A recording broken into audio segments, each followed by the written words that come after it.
So, do you recall quite a while ago, I pointed out that there was a craft parked out here on the runway, this Comet S, and that was going to be a future video? Well, that was months ago, I think, and I meant for that video to be, you know, coming pretty soon, but then I didn't. Also, I'm flying a modified F5 right now that has received very severe damage due to aero effects, and I want to land it rather than reverting, both for the challenge and because, what's the word I'm looking for? And because, well, some stuff happened that I actually want saved in the persistent file. And so here goes nothing, and I may or may not crash it into the Comet S. I'm not trying to, it just might happen. Alright, let's go. Still maintaining control, very slow speed. Alright, starting to stall just a little bit. Alright, pitching up maximum. There we go. Nice. Destroyed some more of the engine, but it was already gone pretty much, so that's just fine. I'm gonna go ahead and hit the brakes, turn off SAS. Okay, and then I'm going to go over to, well, you're still in good shape, good. But actually, I'm going over here to the Comet S, which is based on the Comet, but smaller, so it's the Comet S. And the nose cone looks absolutely ridiculous, the fact that I added another fuel tank and intake up here at the top. I did not realize I did that. Like, I don't know, I guess I just kind of forgot about it. It's been a little bit of time. Oh yes, and of course, we're gonna need to turn these engines on, because else we can't go anywhere. But I'll go ahead and show you this aircraft in flight from this version on the ground.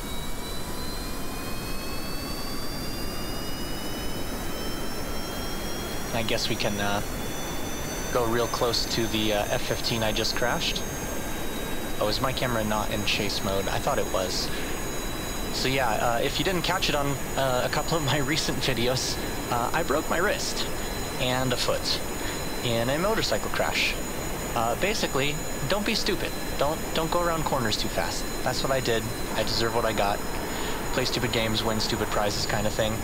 Does this really have this low of performance? I actually thought this had a little bit more thrust to it than this.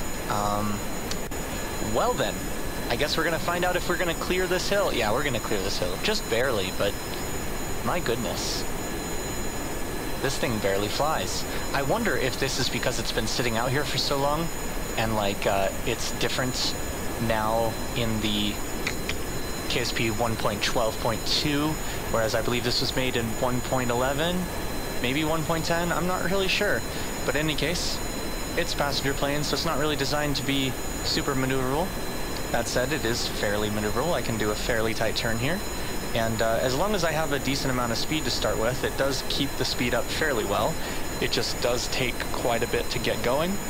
And the maximum ascent is pretty shallow, because once you start ascending more than even just a little bit, like, let me go ahead and pull up as hard as I can, you'll see that I'm gonna go up to like 25 degrees.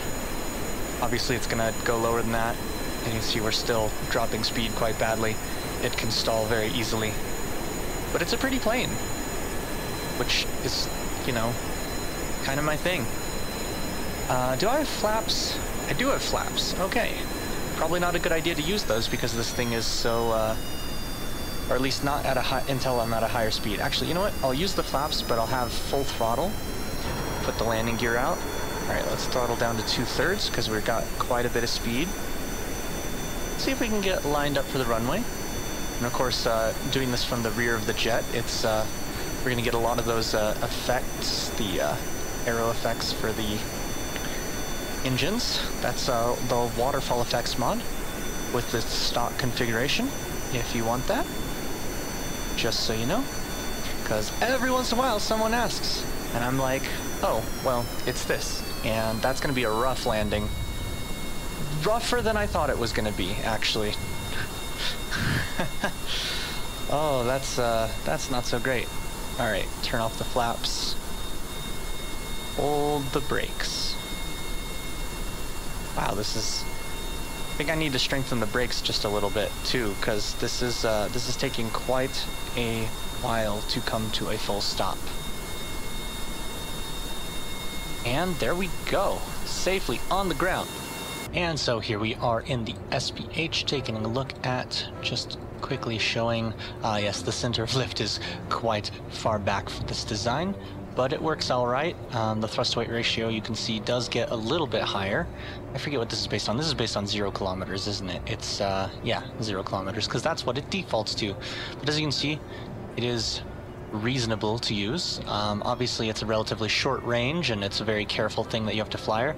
Ah, yes, and it was inspired by someone on Kerbal X, so smaller, slower, but it's stock. I guess that's a triple S. Oh. I forgot that I put those comments in there. That is funny.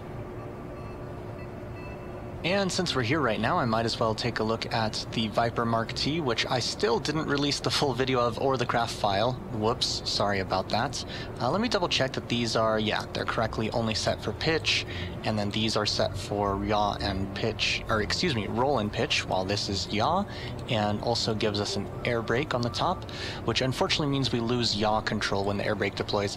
KSP used to make it so that you could have flaps deployed, like, you know, elevons or whatever, control surfaces deployed and controllable at the same time, but they removed that in a recent version, and it's something that kind of annoys me that that's the case. And I also just realized I can actually improve this design further because of a trick I learned from Veos, who I've been watching way too much recently. Okay, maybe not way too much, but I admire their content very much, is that you can put these little nose cones on the back here, just like this. Let me go ahead and get the, there we go. And then what you do is you clip them in just enough to hide the cone visibly, you know, for aesthetic purposes. Obviously you don't need to do this, or actually you might need to for them to still function. I don't remember, for the engines to still function, that is. But basically, if you put these in here, oops, wrong button. Trying to use two hands when one of them is broken is kind of difficult, but I make do. Yeah, okay, I want it about there. And here, same kind of deal. I want this until it just disappears from inside the... There we go. That one seems off-center slightly. No, it's not. It's fine. Okay, yeah. So with those back there, that should reduce the aerodynamic drag on the back, which should improve things. And then since I'm here, I'm gonna see if I can... Yeah, I should be able to fit a third control surface in here that will be used for yaw. And basically my reasoning there is, since if you deploy the air brakes, these control surfaces become no longer usable, well then you should have a usable control surface still, right? Like, it kind of doesn't make sense. I'm also going to update my A10 with a similar feature. I'm going to add another control surface to it as well, because it has the same problem, because it has... as is correct for the, hold on, that way around. As is correct for the A10, it has the flaps, or excuse me, the ailerons are also an air brake, which unfortunately in this game means that you lose control over that. Let's see, our authority limiter is 13 on these, so I'm going to make the authority limiter 12 on these so that they never creep past the other ones and make some weird clip-in issues and stuff. Obviously, excuse me, obviously the deploy angle is going to remain 0. I mean, that's not really necessary because I didn't set up a deployment angle, but still, I'd prefer that it be this way. I'm going to actually have this one stick out slightly on top of the others. Just slightly, and I'll have it go to right about there, I think should do it. So there'll still be some very minor clipping in here, but nothing bad. And yeah, you can see it a little bit there at the top. And oh yeah, I forgot, these are also bigger, so they stick out a little bit more. But that should make the Viper Mark T even better. In fact, I'm going to go ahead and call this the Mark T2, because this should be even better. And while we're here, I'm going to go ahead and demonstrate another innovation I've made. I'm just going to loosely slap it on here though, so it's not going to be all that elegant, but I did make a video on the little gun design that I made recently. Well, I've also made a slightly better version of it, so I'll just go ahead and stick that on there. Move it up slightly so that things aren't clipping, especially because when I fire those fireworks, I don't want them to blow up the Viper. And then I'll go ahead and stick on the subassembly for the... Oh. What? Oh, because I had that selected, it wanted me to delete the subassembly. That is weird.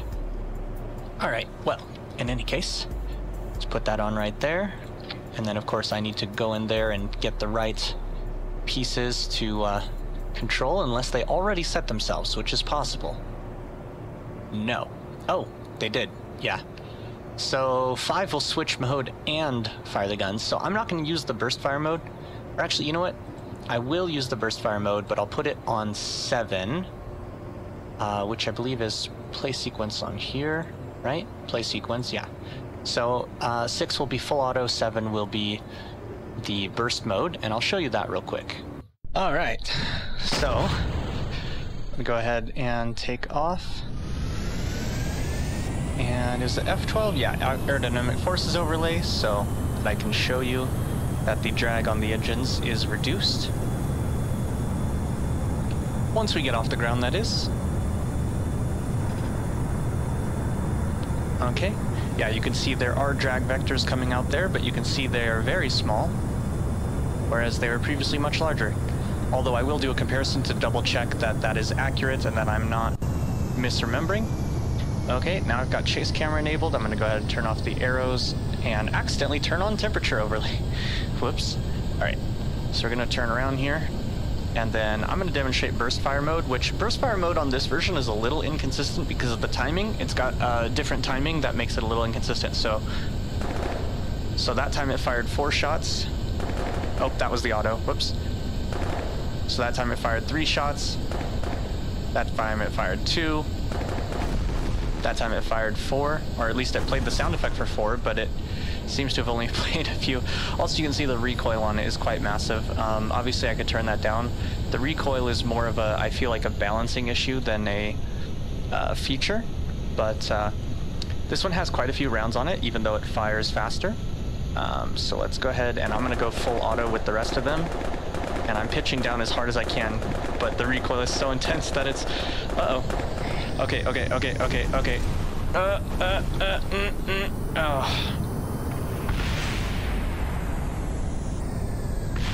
Well, hey, they're still alive. And the gun's still there. Oh.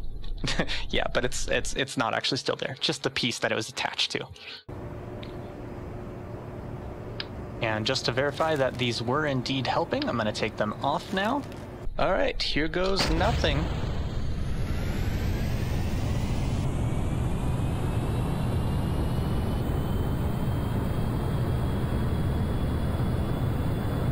And you can see the drag vectors are already developing, and I'm not even going as fast as I was.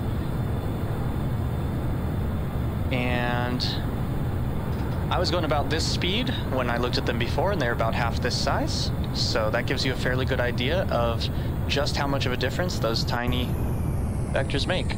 Now, let's do the absolutely stupid thing. Let's turn off that. All right, now I'm gonna pitch around. Oh yeah, I forgot to enable chase cam, so chase cam's gonna be a little odd.